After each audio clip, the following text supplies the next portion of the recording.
tous, mais tout ce qu'on veut maintenant, c'est de sortir.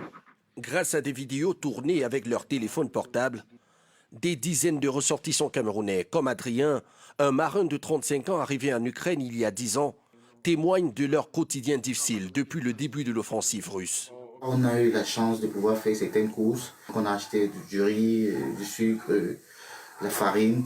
Donc déjà, il n'y a plus de pain dans la ville, il n'y a plus rien. On mange une fois par jour. Comme vous comprenez, avec les enfants en plus, c'est très très compliqué. Des familles et de nombreux étudiants camerounais qui disent avoir sollicité l'aide de leur gouvernement afin d'être évacués. Ils n'ont reçu en retour que ce simple communiqué les appelant à la prudence et à suivre les instructions des autorités ukrainiennes. Aucun rapatriement n'a eu lieu.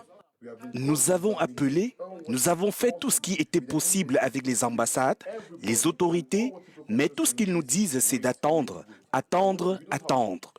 Et on attend, mais on n'a pas de nourriture, on n'a pas d'eau, on a très peur. À 5000 km de là, dans cette banlieue de Douala, la famille d'Adrien vit dans la tourmente.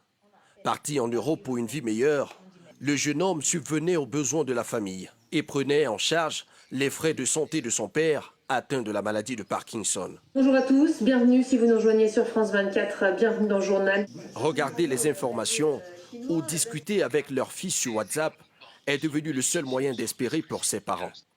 Espérer que les autorités prennent des mesures concrètes pour évacuer les ressortissants coincés en Ukraine.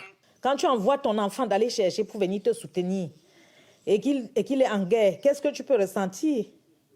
Nous sommes en larmes depuis. C'était le grand soutien de la famille, c'est lui qui faisait presque tout pour nous. Vraiment, nous supplions les ONG, les organisations humanitaires et le gouvernement camerounais de nous sortir nos enfants de ce pétrin. Depuis que la Russie a lancé le 24 février une attaque contre l'Ukraine, 2 ressortissants camerounais sont décédés.